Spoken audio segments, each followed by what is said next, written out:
Bonjour à tous et bienvenue sur Séphiroth et compagnie. On se retrouve aujourd'hui pour continuer le thème de la relation et je vais aborder un sujet que je n'ai encore jamais abordé d'ailleurs, qui est celui de la protection, cette nécessité aussi de savoir se protéger dans les relations. Pourquoi est-ce que c'est si important? Eh bien justement, ça va être le pendant, si on arrive à se protéger vis-à-vis de certaines relations qui ne sont pas bonnes, on va pouvoir se rassurer, on va pouvoir, je dirais, vivre d'autres relations en parallèle qui vont être très sereines, très épanouissantes, à partir du moment où on sait qu'on arrive de toute façon à se protéger et à voir quand les choses ne sont pas justes. Alors pourquoi est-ce que c'est aussi important? Pourquoi est-ce que c'est de plus en plus important, je dirais? C'est aussi un fait d'époque. Si je reviens un petit peu en arrière et historiquement, je dirais qu'on avait cerné, on visait un certain nombre de gens qui étaient réputés dangereux dans leur comportement. Il y avait l'établissement, je dirais, même si c'était très restrictif et c'était un petit peu intolérant, mais voilà, il y avait des validations si la personne, elle appartenait, par exemple, à un groupe social, à un groupe socio-professionnel, ce genre de choses. On se disait, a priori, c'est quelqu'un qui a des valeurs, c'est quelqu'un dans lequel je peux compter. C'était pas toujours vrai, mais bon, voilà. En revanche, il y avait des méfiances naturelles. Est-ce que c'était toujours justifié? Non. Mais malgré tout, on savait qu'il y avait des gens dont il fallait se méfier et des gens pour lesquels, a priori, on pouvait avoir confiance. J'ai fait d'ailleurs, et je vous invite à aller le voir, une vidéo sur l'élaboration de la confiance et sur le fait que la confiance, n'est pas quelque chose qu'on accorde d'emblée à quelqu'un. Et donc, en fait, aujourd'hui, pourquoi est-ce que c'est beaucoup plus compliqué? Et je dirais, c'est plus subtil, c'est pas forcément aussi simple de se rendre compte du danger que peut représenter une personne à un moment donné, parce que nous sommes dans une société qui, je dirais, a beaucoup développé l'individualisme à un moment donné. Donc il y a de plus en plus d'individus qui se comportent en considérant que le monde extérieur, je dirais, doit servir ses propres intérêts, leurs intérêts, voilà, et donc qui vont instrumentaliser les gens à l'extérieur, qui vont s'en servir comme des outils pour obtenir certaines choses, et donc au mépris du plus basique des respects, du plus évident de la prise en considération de l'autre, de ses besoins, je dirais, des limites qu'il est amené à imposer, etc., etc. Dans dans ce phénomène-là, aujourd'hui, on le voit extrêmement fort sur les réseaux sociaux, je vais y revenir un petit peu plus tard, mais on le voit également se développer aussi bien dans le monde professionnel. J'en avais discuté d'ailleurs avec un psychologue il y a plus de 10 ans de ça, qui m'avait dit qu'il voyait très très clairement une évolution extrêmement forte de comportements très très déviants, qui tendait vers la manipulation, vers la perversité, etc. Et qu'en fait, oui, on avait discuté ensemble et on était arrivé au fait de dire que la société était en train de développer ces comportements-là. Pour une raison extrêmement simple, c'est qu'en fait, ce qu'on valorise, c'est la réussite, et une réussite, je dirais, qui n'est absolument pas basée sur des valeurs, sur la valeur intrinsèque de l'être humain. Très très intéressant tout ce débat qu'il y a eu à un moment donné sur faut-il séparer l'œuvre de son auteur, enfin ce genre de choses. Voilà. Est-ce que quelqu'un qui s'est comporté comme un pourri peut malgré tout être valorisé sur un autre plan, etc., au travers de ce qu'il a pu produire, et voilà. C'est très intéressant de se dire en termes d'énergie d'ailleurs, à quel point on en arrive à, quand on opère des scissions comme ça, à se dire, donc ça veut dire que l'énergie qu'il aura mise dans l'œuvre, c'est comme si cette énergie-là, elle sortait d'on ne sait pas où, que cette énergie-là allait être formidable, quoique la personne en elle-même, il y avait un gros problème. Bon, là, je ne vais pas rentrer dans le débat outre mesure, vous pouvez réfléchir à ça très très sérieusement. Est-ce que vous pensez que quelqu'un qui n'a pas de valeur et qui a un comportement je dirais, extrêmement répréhensible, est-ce que vous pensez que cette personne-là, elle peut produire des choses qui, elles, sont pleines de lumière? Voilà, il faut se poser la question. Et donc, en fait, par rapport à ça, vous voyez, là aussi, l'espèce de perversité, Et donc, cette manière de ne plus être capable de dire, et on le voit au niveau de la justice, là, il y a un problème, et là, c'est non. De mettre des limites, de mettre des barrières extrêmement strictes. Le meilleur exemple, je pense, que l'on peut prendre, c'est la loi qui a été établie il y a maintenant plus de 10 ans sur le harcèlement, et qui est une loi qui est totalement inappliquée.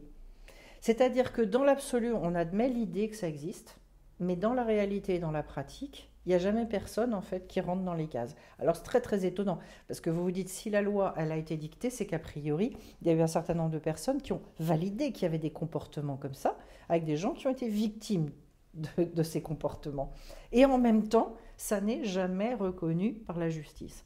Vous voyez le côté toujours extrêmement cette double face qui est très très perturbante.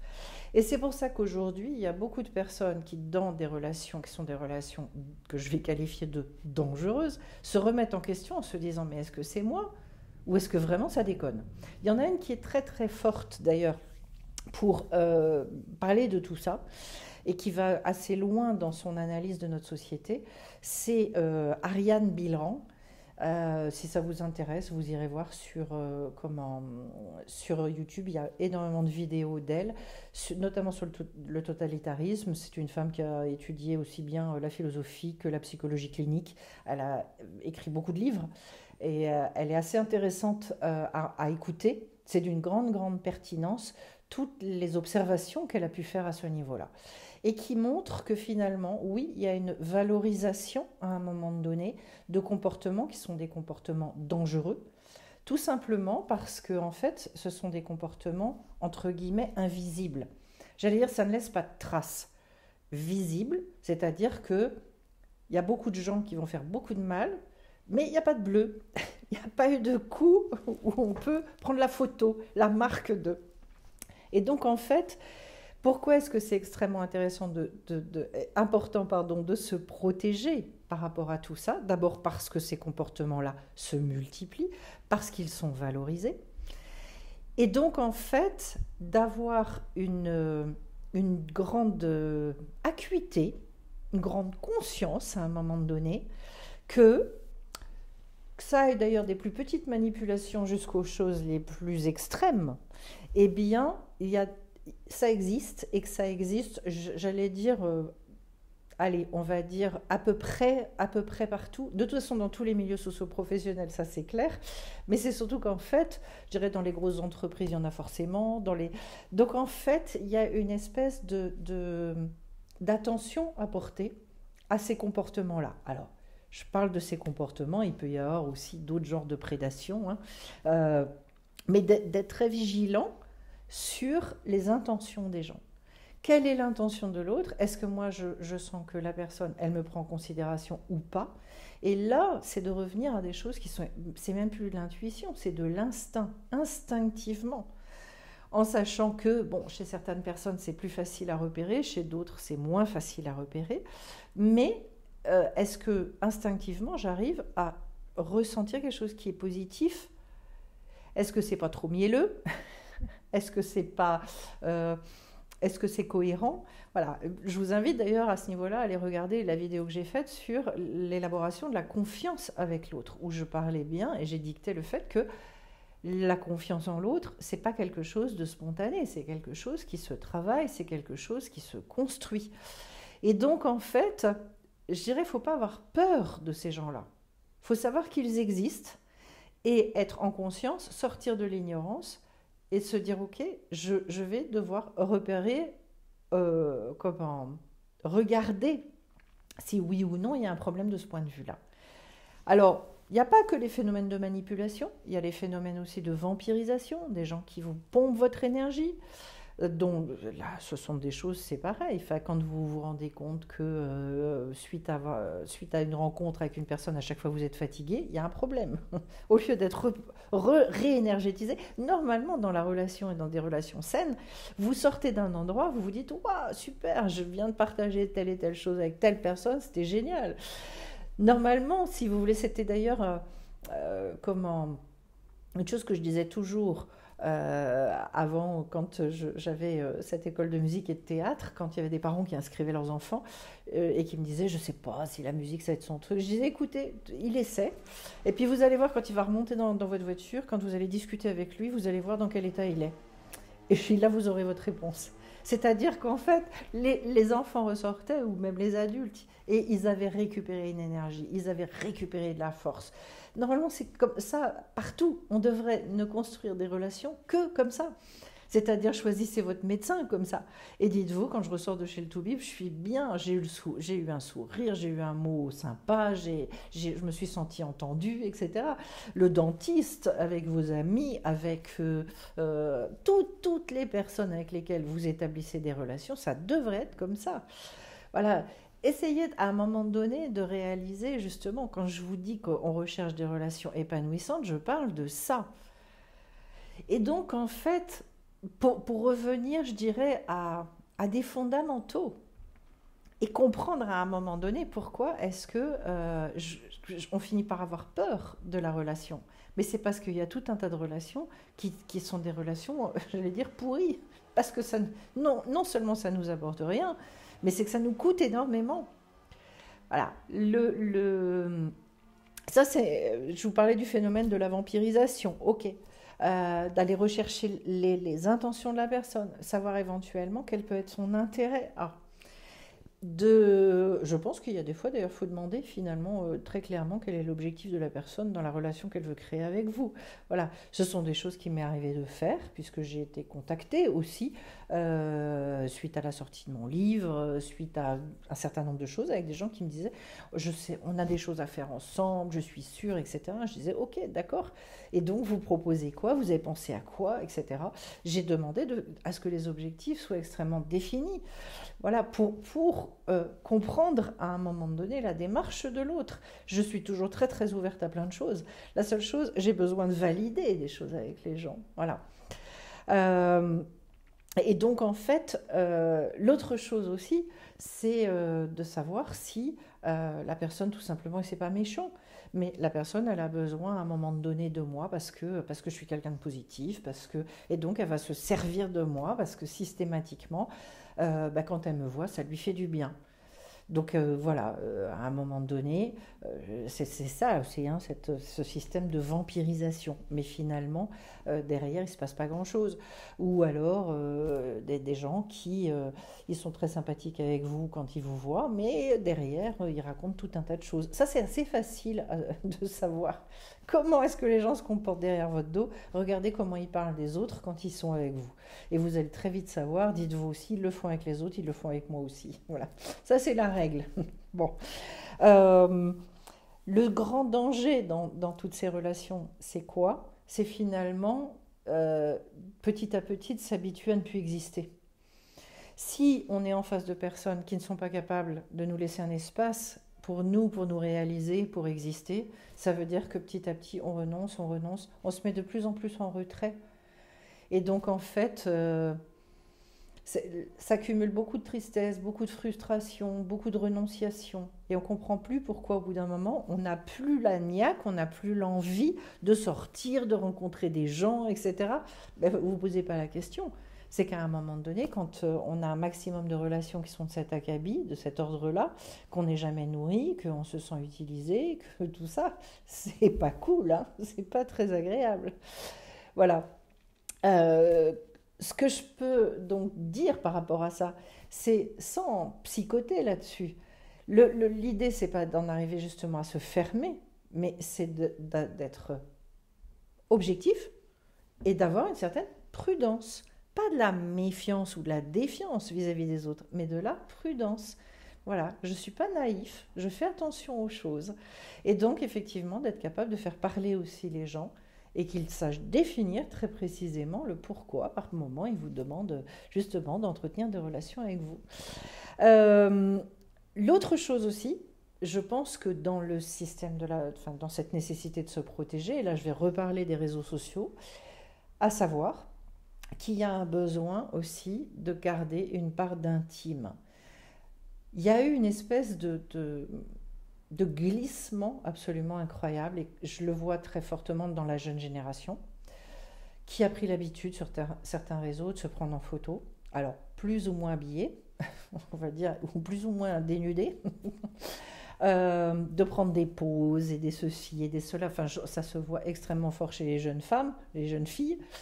Ça existe aussi chez les garçons, mais si vous voulez, dans des, je dirais, des attitudes qui sont des attitudes extraordinairement suggestives et qui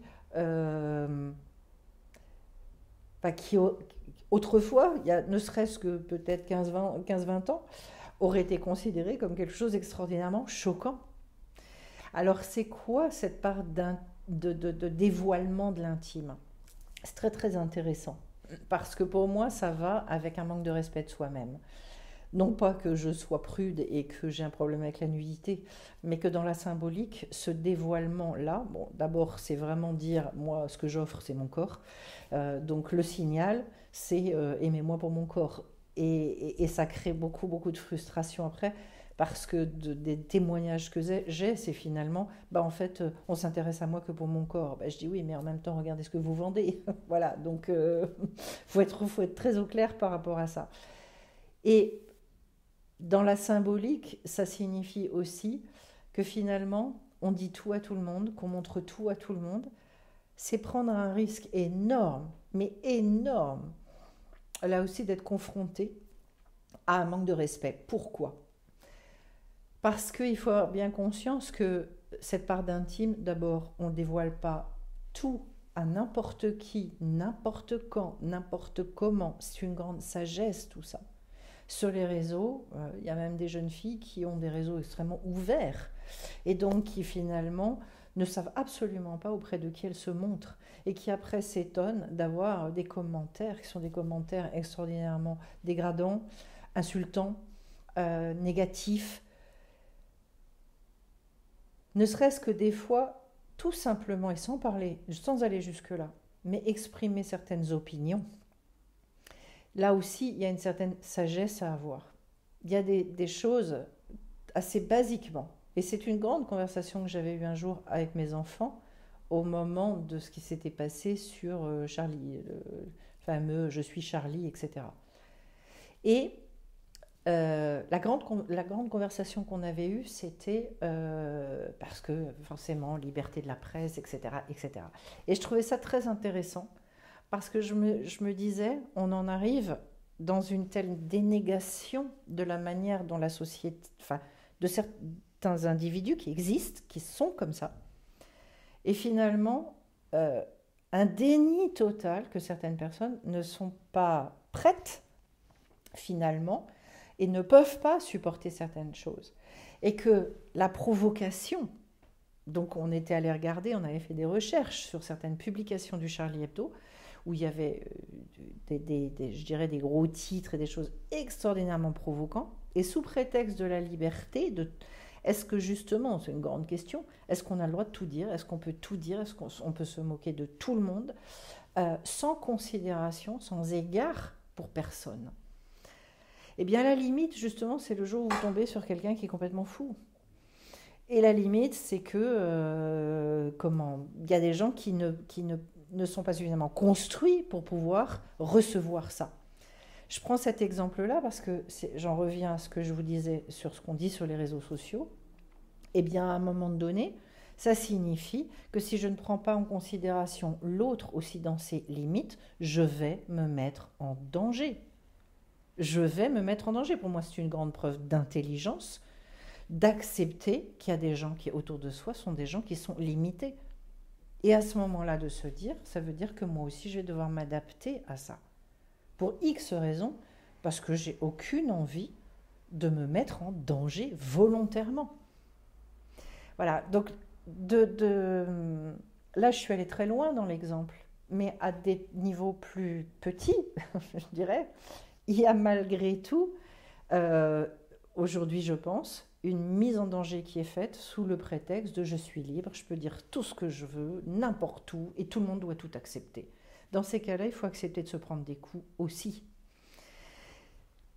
Vous comprenez aussi pourquoi la protection, l'intelligence pour moi profonde, c'est de réfléchir aussi jusqu'où est-ce que j'ai envie de m'exposer, Jusqu'où est-ce que j'ai envie de partager des choses qui sont de l'ordre de l'intimité et de comprendre que je dois le faire avec des gens qui sont en capacité d'accueillir ça, qui ont une richesse intérieure suffisante pour pouvoir accueillir ce que je vais dire. Donc finalement, peut-être éviter de choquer, anticiper finalement certaines réactions. Et ça, c'est l'acceptation du fait qu'à l'extérieur, oui, il y a des personnes qui sont des personnes qui peuvent devenir extraordinairement dangereuses ou tout simplement extrêmement agressives à partir du moment où je me comporte de telle ou telle manière. Voilà.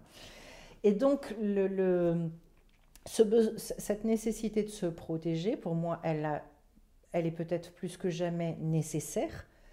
Je crois que ça participe aussi du respect de soi-même et que il y a un besoin là-dessus de développer une extraordinaire sagesse et de comprendre quelque part que il y a une expression comme ça biblique, hein, on ne donne pas de perles au cochon. Voilà, on connaît cette expression-là, c'est extrêmement important parce qu'à un moment donné, jusqu'où est-ce qu'on peut se montrer et jusqu'où est-ce qu'on peut se prendre des coups sans qu'à un moment donné, ça impacte. C'est logique, on est humain, ça n'est pas possible d'encaisser en permanence. Et petit à petit, ce qu'il y a d'incroyable d'ailleurs dans ce mode de fonctionnement, c'est qu'on va se retrouver là, à nous-mêmes, à rentrer sur un mode d'agressivité, sur un mode de défiance, sur un mode de toute façon, les gens sont comme ci ou les gens sont comme ça. Non, les gens, ils ne sont pas comme ceci ou comme cela. C'est pas vrai. Il y a une petite partie, oui, de la population qui, effectivement, ne sait pas se comporter. Oui, on est d'accord, ça c'est clair, mais pas tout le monde. Et donc, vous voyez à quel point notre responsabilité aussi, là encore, elle est de revenir vers nous, d'accepter que la société elle ait ses limites, d'accepter qu'il y ait des gens qui n'aillent pas bien, et de se dire je vais anticiper ça et je vais en tenir compte. Mais si je reste sur mes positions en disant de toute façon j'ai le droit, faut s'attendre à ce que effectivement ça se passe pas forcément bien. Voilà. Donc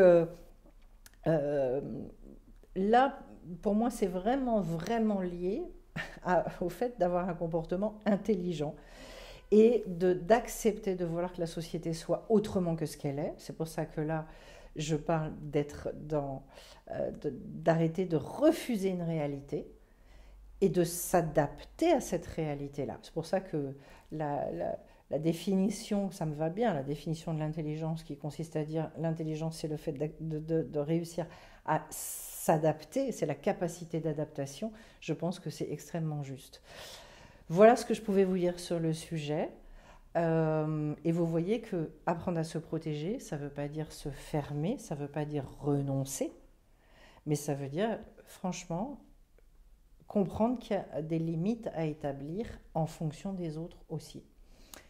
Avant de vous laisser, sous la vidéo, il y a tout un tas de formations, de stages, d'ateliers des lunes, de rencontres informelles aussi, qui sont offertes. Le mois de mai, j'ai mis toute une série de choses, des rencontres aussi, des soirées. La prochaine soirée sera avec Muriel Echevarria, donc qui est acupunctrice, sur le vide, le plein d'énergie. Elle va nous faire des exercices. Ça va être passionnant. Je vous invite à aller regarder en dessous, à aller voir sur le site sephirotetcompagnie.com si vous avez à cœur de participer à tout ça. Et puis le fameux coaching de groupe aussi qui va commencer. Et donc justement, je vous espère nombreux puisque je lance ces séries-là tous les 15 jours pour justement mutualiser les frais, que chacun puisse s'y retrouver, bénéficier de je dirais, ces boosts d'énergie avec des exercices extrêmement concrets et pratiques. Et ce sont justement des endroits où alors là, il n'y a aucun jugement. Et le but, c'est de se libérer, c'est de partager, de retrouver une très belle énergie par rapport à tout ce que vous avez envie de construire d'éminemment positif et plein d'amour et de tendresse dans votre vie. Et plein d'humour aussi. Alors, je vais vous retrouver bien vite sur la chaîne. Merci à ceux qui me laissent des likes. Merci à ceux qui me mettent des commentaires. Voilà, ça aussi une manière de créer le lien que j'adore. Je vous retrouve bien vite sur la chaîne. Bye bye et plein de belles choses à vous.